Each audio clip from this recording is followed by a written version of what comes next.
Donc, Juifs et musulmans, si loin si proches, c'est une série de 4 fois 52 minutes qui raconte, donc en 4 épisodes, l'histoire des relations entre les juifs et les musulmans depuis le début jusqu'à aujourd'hui. Donc, ça veut dire depuis le début de l'islam, puisqu'avant il n'y a pas de musulmans par définition. Donc, ça fait 14 siècles d'histoire résumée en un peu moins de 4 heures. Alors après, si on veut rentrer un peu dans le détail, c'est une histoire, comme toute histoire, entre des groupes humains qui connaît des hauts et des bas. Aujourd'hui, on a tendance à penser que ça s'est toujours mal passé à cause du conflit israélo-palestinien, et parce que c'est sûr qu'aujourd'hui, ce conflit fait que les relations entre juifs et musulmans sont loin d'être excellentes, on va dire, dans le monde entier, puisque les juifs ont tendance à se sentir proches des Israéliens, les musulmans à se sentir proches des Palestiniens, et comme c'est un conflit toujours ouvert, forcément ça n'aide pas à l'entente cordiale, on va dire. Mais durant les 13 siècles précédents, disons sur 14 siècles d'histoire, on a à peu près un siècle où ça va de plus en plus mal, disons qu'est le XXe siècle. Mais dans les 14 siècles précédents, dans l'ensemble, ça ne se passait pas si mal que ça. Il faut quand même apporter une précision, c'était à l'intérieur de ce qu'on appelait le statut de dhimmi, donc le statut qui était réservé par l'islam aux minorités non musulmanes, essentiellement aux juifs et aux chrétiens, et qui était un statut à la fois de protection mais aussi de soumission. Mais qui jusqu'à la Révolution française n'était pas si fondamentalement différent de ce qui se passait ailleurs. Il n'y avait aucun endroit où on avait une égalité citoyenne, de toute façon. Il n'y avait aucun endroit où tout le monde...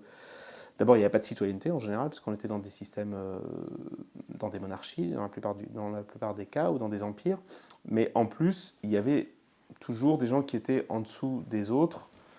Notamment en Europe, c'était en général le cas des juifs, et dans le monde musulman, c'était le cas des juifs et des chrétiens. Simplement, ce qui a changé, c'est à partir de la Révolution française, quand il y a eu cette idée d'égalité et de citoyenneté pour tous, ça a introduit un vrai changement. C'est pour ça que les deux premiers films vont du début de l'islam, c'est-à-dire 610, enfin du début de la prédication coranique, disons, jusqu'à 1789, et les deux derniers films vont de 1789 à aujourd'hui, c'est-à-dire le monde moderne, et dans ce monde moderne, on a vu, pour faire court, la naissance du nationalisme, et donc du sionisme d'un côté, du nationalisme arabe de l'autre, qui de plus en plus se sont affrontés autour de la Palestine, et c'est ce qui a amené les rapports à devenir si mauvais aujourd'hui.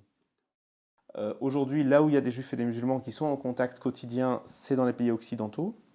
En Europe, le premier pays où il y a la plus grande communauté juive et la plus grande communauté musulmane, c'est la France. C'est pas un hasard si ce film a été, si l'idée de ce film est née en France. Ça correspond à une réalité quotidienne pour des millions de Français. Donc voilà, donc cette relation aujourd'hui elle est assez mauvaise. On a beaucoup parlé de l'importation du conflit israélo-palestinien. Bon, ça correspond quand même à une réalité, il ne faut pas le nier. Donc on est parti de si loin, mais en même temps si proche, parce que quand on étudie cette histoire sur 14 siècles, on se rend compte qu'elle est complètement imbriquée, que les deux histoires sont imbriquées l'une dans l'autre, que les deux identités sont imbriquées l'une dans l'autre. On parle beaucoup de l'Empire ottoman dans l'épisode 2, parce que l'Empire ottoman a vraiment joué un rôle très important dans cette histoire, notamment en accueillant les Juifs qui étaient expulsés d'Espagne et qui sont allés en très grand nombre à Salonique et à Istanbul. Donc Salonique à l'époque était une grande ville ottomane. Hein. On raconte l'histoire de Sabeta Tzvi, qui était donc quelqu'un qui s'était fait proclamer Messie pour les Juifs, et qui ensuite, comme ça commençait à devenir un peu subversif, donc ça, il était à Salonique, donc il a été proclamé Messie par un autre, voilà, un grand rabbin qui s'appelait Nathan de Gaza, et qui a dit non, lui c'est le Messie, donc c'est lui qui va nous ramener en Terre Sainte, qui va nous ramener à Jérusalem. Et donc, il y a plein de juifs de par le monde qui ont cru à ça, qui sont venus, qui ont commencé à vouloir aller à Jérusalem, etc. Donc voilà, toute cette région-là a été contrôlée par l'Empire ottoman, donc les Ottomans ont arrêté Sabeta Tzvi, ça devenait subversif, et ils lui ont demandé de choisir entre la mort et la conversion.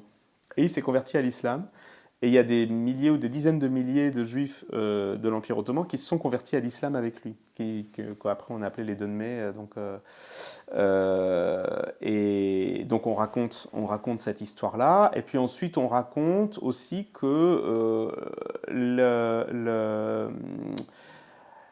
La philosophie des Lumières commençait à faire son chemin et à l'époque des Tanzimat, donc l'époque des réformes de l'Empire ottoman, à partir de 1839. Et en 1856, le statut de dhimmi a été aboli dans l'Empire ottoman. Et ça, c'est une chose qui est importante à souligner et qu'on oublie, c'est-à-dire qu'il y a eu vraiment la volonté à l'époque pour l'empereur et pour les dirigeants de l'Empire de créer une citoyenneté ottomane égale pour tous. C'est le producteur en fait de la société qui a eu l'idée du projet, donc Jean Labib. Voilà, il avait déjà fait, il avait déjà lancé à l'époque la production de Musulmans de France, qui est donc voilà que j'avais effectivement réalisé. Bon, alors dans les deux cas, c'est ce qu'on appelle une commande. Enfin, Musulmans de France, on m'a demandé de le faire, et Juifs et musulmans, on m'a aussi demandé de le faire. Mais après, on ne me l'a pas demandé par hasard. C'est vrai que je m'intéresse à ces sujets. J'ai aussi écrit sur ces sujets. J'ai écrit des tribunes dans Rue 89, dans Le Monde. J'avais un blog sur les Inrocks. Donc, c'est des thèmes qui m'intéressent. Bon, c'est des thèmes qui m'intéressent parce que je pense que c'est lié à mon histoire, tout simplement. Moi, je suis moitié mauritanien, moitié français. J'ai grandi en France. Et donc, je me suis toujours interrogé sur ces questions d'identité, en fait. Et j'ai sans doute toujours cherché une manière aussi de voir comment est-ce qu'on peut arriver à dépasser ces appartenances identitaires. Voilà, qui peuvent être aussi un enfermement. Après, c'est compliqué. On a tous besoin d'avoir une identité.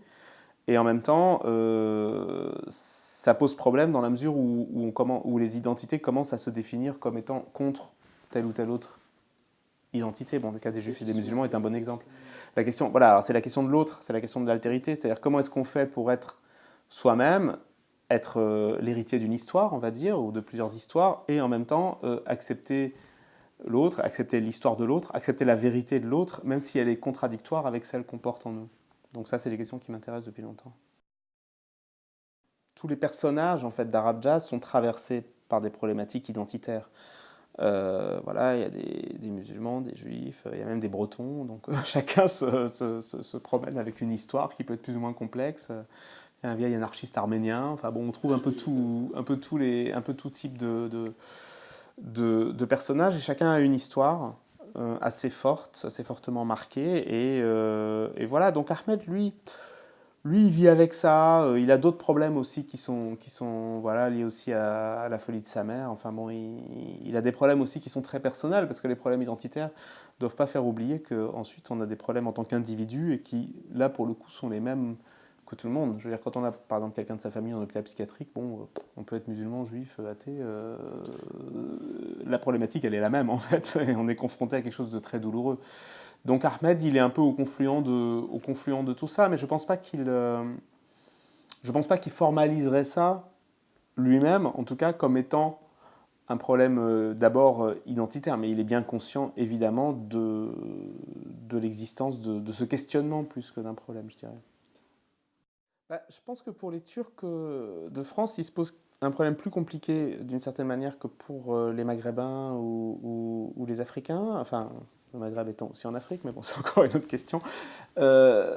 C'est que la Turquie est un pays qui n'a pas été colonisé, c'était plutôt un pays colonisateur, un pays impérialiste, mais en même temps, en arrivant en France, ils se retrouvent pris dans une histoire coloniale qui n'est pas la leur.